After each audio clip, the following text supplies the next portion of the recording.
I am Ethan Caldwell, I'm 37 years old, and until last Saturday I genuinely believed my marriage was solid. Not perfect, but solid in the way long relationships settle into something steady and reliable. I live in Chandler, Arizona, and I've been married to Olivia Harper, 34, for 8 years. We've been together for over a decade. We don't have kids yet, but we've been having serious conversations about trying soon. We even started browsing listings for slightly bigger houses a few months ago, talking about school districts like it was something that would naturally be part of our future. That Saturday afternoon was painfully ordinary. I had spent almost 5 hours outside fixing the backyard plumbing because one of the irrigation lines had burst. Arizona heat does that to cheap PVC. My hands were dirty, my shirt was soaked through with sweat, and my knees were aching from kneeling on gravel. After that, I reorganized the garage because Olivia had mentioned wanting more space for storage bins if we were going to start planning seriously. I remember feeling strangely proud of myself, like I was building something stable, something long-term. Around 4 in the afternoon my phone buzzed in my pocket. I assumed it was a work email or maybe a group text from my buddies about fantasy football. Instead, it was a notification that Olivia had posted on Instagram. I wiped my hands on a rag before opening it, not expecting anything unusual. She had told me she was going to a spa in downtown Gilbert with her friends Brittany Cole, Megan Lawson, and her sister Rachel Harper. It was supposed to be a relaxing girls' day. The photo was glamorous, professionally lit, probably taken by one of the staff members. Olivia was wearing a white robe slightly off one shoulder, her hair perfectly styled, makeup flawless. She looked radiant and distant at the same time. The caption underneath stopped me cold. Feeling single again and absolutely thriving. No compromises. Just me. I read it once, thinking I had misunderstood. I read it again, slower. Then I read it 3 more times, as if the words might rearrange themselves into something less cruel. They didn't. It wasn't subtle. It wasn't some vague inspirational quote about self-care. It was direct. It was deliberate. Feeling single again. No compromises. Just me. My stomach dropped in a way I can't fully describe. It felt like missing a step in the dark.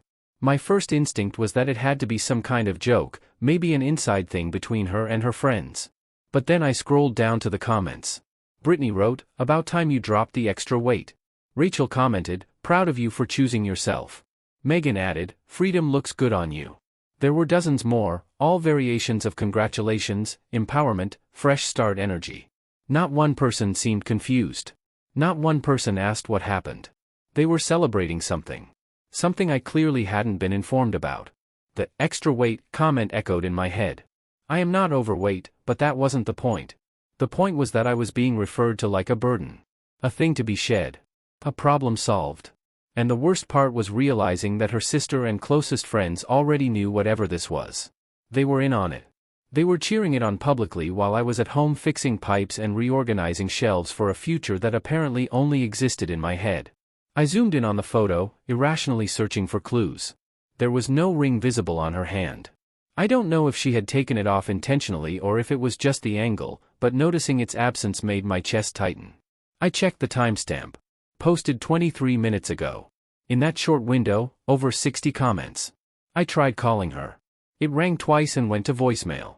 I didn't leave a message because I had no idea what I would even say without sounding unhinged. I stood there in the garage, surrounded by labeled storage bins and neatly coiled extension cords, staring at my phone while my entire perception of my marriage shifted in real time. Up until that moment, I thought we were planning children. Apparently, she was planning a rebrand. When Olivia got home that evening, she looked exactly like she had in the photo, glowing and polished, carrying that soft expensive scent spas seem to wrap around people. She walked in through the front door smiling at her phone, her thumb scrolling endlessly, the screen lighting up her face every couple of seconds as new notifications poured in. She didn't look at me at first. I was sitting at the kitchen island, showered, changed, waiting. I had been sitting there for almost an hour, just thinking. She finally glanced up and gave me a quick smile like everything was normal, like the ground under our marriage hadn't shifted a few inches to the left. She started talking about the massage, the champagne, how Brittany almost slipped in the sauna. I listened quietly, watching her more than hearing her. Every few seconds her phone buzzed again and she would look down, grin, and keep scrolling. I decided to keep my voice calm. I asked her about the post. She barely hesitated. She rolled her eyes in a playful way and said it was just girl empowerment energy, that it was a joke, that I needed to relax. She said sometimes women hype each other up and it doesn't mean anything. The way she said it made it sound like I was the one misunderstanding basic social cues. I told her it didn't feel like a joke. I repeated the caption back to her slowly. Feeling single again and absolutely thriving. No compromises. Just me. I asked her what exactly that was supposed to mean when she has been married to me for 8 years.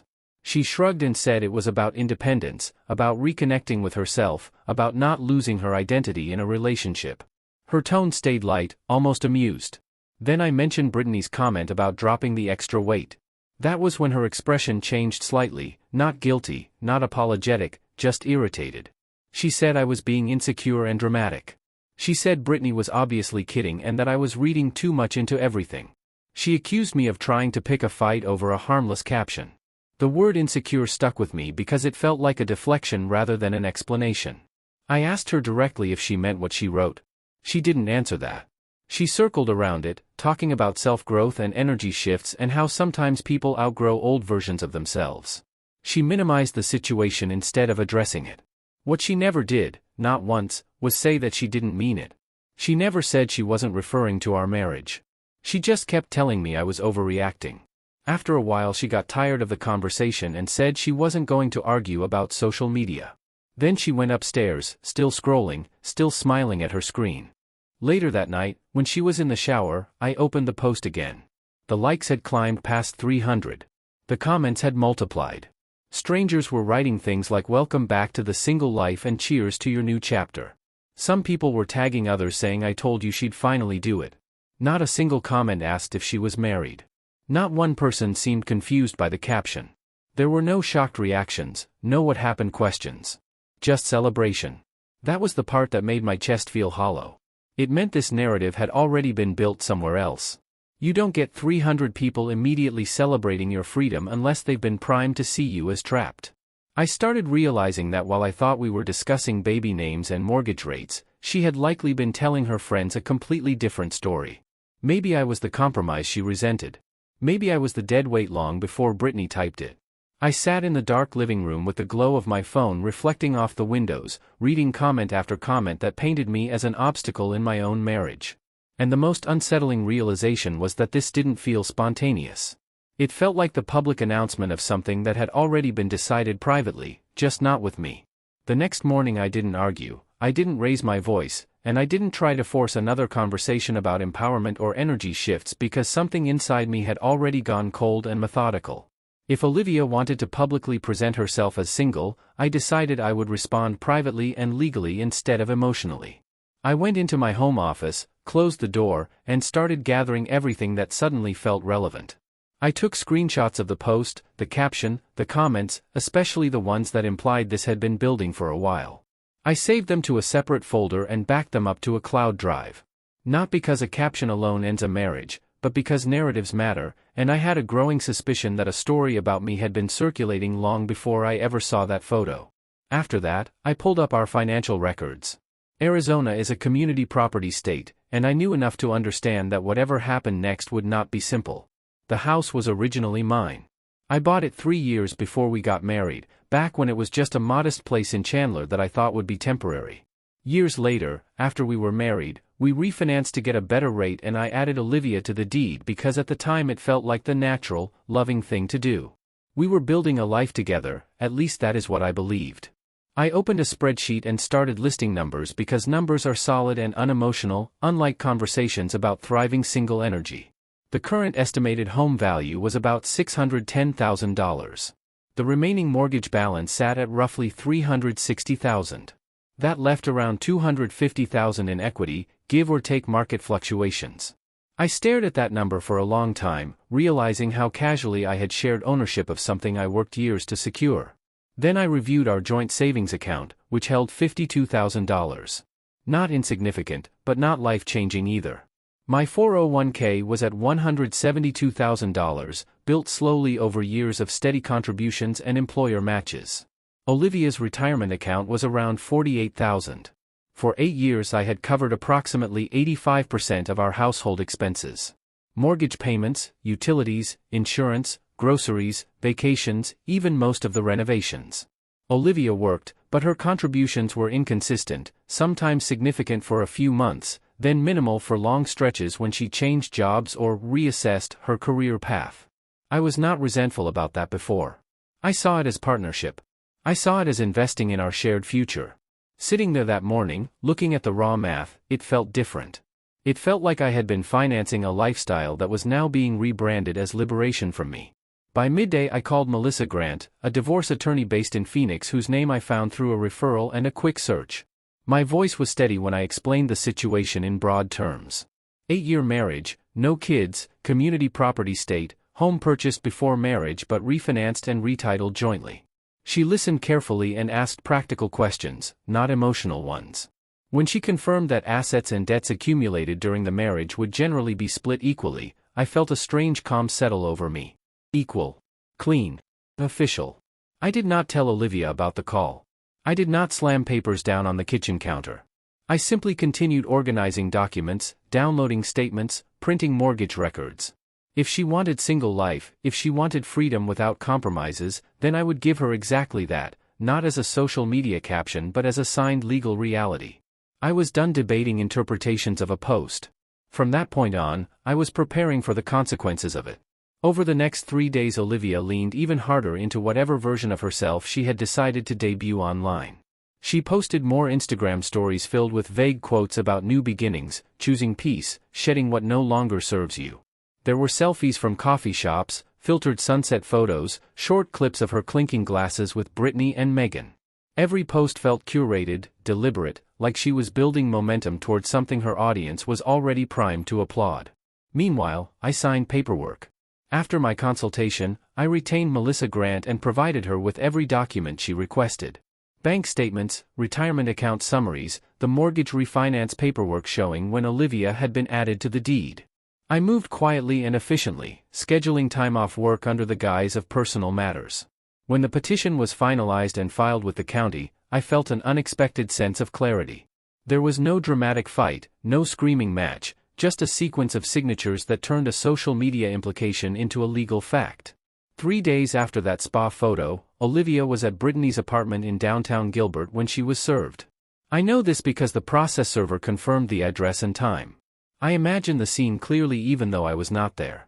Brittany's modern apartment, probably music playing, phones scattered across a kitchen island, laughter cutting through the room until a knock at the door interrupted it. A stranger asking for Olivia Harper by name. An envelope handed over. A signature required. My phone started vibrating within minutes. The first call came less than 10 minutes after the confirmed service time. I watched her name flash across the screen while I sat at my desk at home. I did not answer. It rang again. And again. By the time it reached 12 missed calls, she had also sent a series of texts that I did not open. For days she had been comfortable presenting herself as unencumbered. Now the legal system had formalized that presentation. Instead of calling her back, I opened Instagram. Her original post was still there, now well beyond viral within her circle, flooded with hundreds of likes and comments celebrating her supposed freedom. I scrolled to the bottom and typed one sentence. You said you felt single. As of this morning, you are. Divorce papers served. Hope you're thriving. I read it twice to make sure it was calm, factual, and free of profanity. Then I posted it. What happened next unfolded in real time. Within seconds, notifications began stacking up. At first there were confused replies directly under my comment. Then the tone shifted. People started tagging each other, asking what I meant. Some of the earlier celebratory comments disappeared as Brittany and others scrambled to delete anything that now looked incriminating or cruel. But it was too late. Screenshots were already circulating. I could see new comments popping up from people who clearly had not known Olivia was married at all. Wait, she was married? I thought this was about a breakup months ago. This is messy. The energy of the thread transformed from empowerment to confusion and then to public discomfort. The same space that had applauded her independence was now questioning the narrative. The caption that once read like a bold declaration suddenly looked reckless and humiliating. The phrase feeling single again no longer sounded aspirational, it sounded deceptive. My phone kept lighting up with her calls, but I stayed silent. I had nothing left to argue about. She had wanted the optics of single life. I had simply aligned reality with the optics. Watching the comment section unravel, I felt neither triumph nor joy, just a steady confirmation that the story she had been telling about our marriage was incomplete at best and dishonest at worst. Her empowerment post had been designed for applause. Instead, it had become a record, time-stamped and undeniable, of the exact moment everything officially ended. She came home that night like a storm system rolling in fast and loud. The front door slammed hard enough to rattle the hallway mirror, and I could hear her heels striking the tile in sharp, uneven steps before I even saw her. Her face was flushed, eyes swollen, mascara slightly smudged as if she had been crying and then tried to fix it in a car mirror. She was shaking, but not from sadness at first. She was furious. She demanded to know what I thought I was doing. She said I had humiliated her publicly, that I had blindsided her, that I could have handled this privately instead of turning her into a spectacle. The irony of that accusation hung in the air between us, but I did not interrupt her. I let her speak until the anger started looping in circles. When she finally paused to catch her breath, I turned my laptop around on the dining table so it faced her. I had been waiting there, not pacing, not yelling, just sitting with everything laid out in front of me. On the screen was a spreadsheet I had built over the past few days, pulling data from bank records, mortgage statements, utility bills, insurance payments, and joint account transfers going back 8 years. I told her calmly to look at the numbers. At the top of the sheet were two totals in bold. $418,000 paid by me toward mortgage principal and interest, property taxes, utilities, insurance, groceries, renovations, vacations, and general household expenses over the course of our marriage. $79,000 contributed by her during that same period, and even that number included irregular bursts when she was between jobs and would transfer smaller amounts labeled as help. She stared at the screen in silence at first. I scrolled slowly, showing her the yearly breakdowns. Mortgage payments that came exclusively from my account for years before we merged finances. Large repair costs. Health insurance premiums. The refinance closing costs when I added her to the deed. I reminded her that before we married, the house was solely mine, and I chose to share it because I believed we were building something permanent. Her anger started to crack. The tears that followed were different from the rage she walked in with. She said she did not actually want a divorce. She said she never expected me to take it that far. She claimed the post was about validation, about feeling seen by her friends, about wanting to feel independent and powerful for a moment.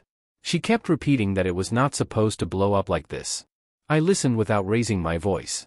I told her that validation at the cost of your marriage is not harmless. I reminded her that she had multiple chances to clarify what the post meant when I asked her directly, and instead she called me insecure and dramatic. I told her that what hurt most was not even the caption itself, but the realization that hundreds of people were celebrating her freedom without a single one asking if she was married, which meant she had already been painting me as something she needed freedom from. She cried harder then, saying she felt stuck sometimes, that she felt like she had lost parts of herself. I did not dismiss that. I simply asked her one question, quietly and without sarcasm. Why did you ask Instagram instead of your husband? The room went still after that. She opened her mouth as if to respond, then closed it. Her eyes dropped to the laptop screen again, to the numbers that represented 8 years of shared life reduced to columns and totals. She did not have an answer. Not an honest one. And in that silence, heavier than any shouting match could have been, I understood that whatever she had been seeking from strangers online, she had chosen them over the person sitting across from her for almost a decade. That choice, more than the post or the paperwork, was the thing that could not be undone. The fallout did not stay contained to our house. It spread outward into her social circle almost immediately, and the same online space that had applauded her empowerment began to fracture under pressure. Brittany and Megan started arguing publicly in comment threads, each subtly blaming the other for hyping things too far. Screenshots of their back and forth circulated, with Brittany insisting that Olivia had been miserable for years, while Megan defensively replied that nobody told her divorce papers were actually being filed. Rachel tried to step in and clean it up, posting long paragraphs about supporting women and respecting privacy, but people called her out directly for encouraging the narrative in the first place. The solidarity that once looked unbreakable cracked within days. Inside the house, the atmosphere shifted from explosive confrontation to cold logistics. Olivia's anger dissolved into stress when she realized that hiring a good attorney would require a retainer she did not have readily available. She came to me one evening, no longer shouting, no longer defensive, and asked if I would cover her legal fees since I made more, and since I was the one who filed. The request was framed as fairness, as practicality, as something reasonable between two people who had shared a life. I told her no. I did not say it with cruelty or satisfaction. I simply explained that we were now on separate legal paths and that I would not finance both sides of a divorce. For 8 years I had covered the majority of our shared life. I was not going to extend that arrangement into its dissolution. She looked at me like I had become someone unrecognizable, but in reality I was just no longer operating under the assumption that we were one financial unit. Within a few weeks she signed a lease for a one-bedroom apartment in Tempe. The rent was $1,050 a month, which she mentioned more than once as if saying the number out loud might make it smaller. I watched as she packed her clothes, shoes, and carefully curated decor into boxes, separating what she claimed as hers from what had always been jointly purchased. The house felt strangely larger with each trip she made to her car. For the first time since we had been together, she had to map out her own budget line by line. Rent due on the first. Car payment. Insurance premiums. Utilities in her own name. Internet. Groceries without the cushion of my income absorbing most fluctuations. I could see the shift in her posture as the reality settled in. Independence was no longer a caption beneath a filtered photo. It was automatic withdrawals and due dates. The narrative online faded quickly once there was no more drama to consume. Her posts became less frequent and noticeably less triumphant. The phrase single and thriving stopped appearing. Instead, there were neutral updates about organizing her new place, starting fresh, focusing on work. The fantasy that had been so loudly celebrated collided with the arithmetic of living alone in a way no motivational quote could soften. From my side, the house returned to a quiet routine. The mortgage remained the same, but the tension inside the walls lifted. I reviewed my own budget, adjusted for one person instead of two, and realized that despite the legal fees and the emotional cost, my financial situation was stable. What changed was not the numbers as much as the illusion that we had been moving in the same direction. Watching everything unfold, I understood that the most dramatic part of the story had not been the public comment or even the service of papers. It was the slow recognition that freedom carries weight, and that the image of a life can be very different from the responsibility of maintaining it. The social consequences reached places I had not anticipated. A few weeks after everything unfolded, I attended a neighborhood association meeting in Chandler, something I had rarely missed since buying the house. The atmosphere felt different the moment I walked in. Conversation softened slightly when I passed by, not hostile, but cautious. During the open discussion portion, one of the residents mentioned that recent online attention involving a domestic situation had brought unwanted visibility to the neighborhood. He did not say my name, but he did not need to. A couple of people glanced in my direction. When it was my turn to speak, I did not offer an apology. I stated calmly that I had not created the public narrative. I did not post that I was single. I did not invite commentary about my marriage. I responded to a public statement that had already been broadcast. I reminded them that privacy is compromised the moment someone chooses to turn their personal life into content. The room grew quiet after that. No one pressed further. The meeting moved on to landscaping budgets and parking complaints, but the underlying tension lingered. A few days later I attended a backyard barbecue hosted by our mutual friends Derek and Hannah Sullivan. It was the first time I had seen most of that circle since the divorce papers were served. The evening started stiffly polite. People talked about work, sports, the weather, carefully avoiding the obvious topic hovering over the grill smoke. Olivia was not there. I did not ask if she had been invited. At one point Brittany approached me near the drink table. She looked smaller somehow without the confident energy she used to project online. Her voice was subdued when she said she wanted to apologize if her comment had made things worse. She claimed she had not expected the situation to escalate legally and that she thought it was all venting and empowerment talk. I looked at her for a moment before answering. I told her that encouraging someone to blow up their marriage is not support. It is entertainment. I said it without raising my voice, without anger, just as a statement. Her expression tightened, and she nodded slightly, as if absorbing something she had not considered when typing that original comment. There was nothing else to add after that. She drifted back toward the patio, and I returned to my conversation with Derek about a home renovation project. Word traveled quickly through overlapping social circles. The initial excitement that had fueled the viral post turned into discomfort. People who once flooded the comment section with fire emojis and congratulations became noticeably silent. Olivia's Instagram account went private shortly after the barbecue. The once public declaration of thriving independence was suddenly restricted to approved followers only. Within another week, posting stopped entirely. No more cryptic quotes. No more filtered celebrations. What remained was a quiet shift in how people interacted with both of us. Some neighbors kept their distance, wary of drama. Others treated me with a new, almost cautious respect, as if they had recalibrated their understanding of what had actually happened. The spectacle had burned bright and fast, but its afterimage lingered. I had not sought public attention, but I also refused to carry the weight of embarrassment for a story I did not write. 90 days after the papers were served, the divorce finalized without contest. There were no dramatic courtroom scenes, no last-minute reversals, no attempts to renegotiate what had already been set in motion. The paperwork moved through the system the way all administrative endings do, quietly and efficiently. Joint accounts were split evenly down the middle. The mortgage was transferred solely back into my name after refinancing again, returning the house to what it had once been before I added her to the deed out of trust. The furniture was divided with surprising practicality, each of us walking through rooms and pointing at items as if we were dissolving a business partnership instead of a marriage. When the final confirmation came through, I did not feel triumph. I felt a steady, grounded clarity. The house was quieter now, not in a lonely way, but in a stable one. There was no tension humming beneath conversations, no phones lighting up with coded messages from outside influences. Just silence and the sound of my own decisions echoing back at me. A few days after everything was officially done, Olivia sent me one last message. It was not angry. It was not manipulative.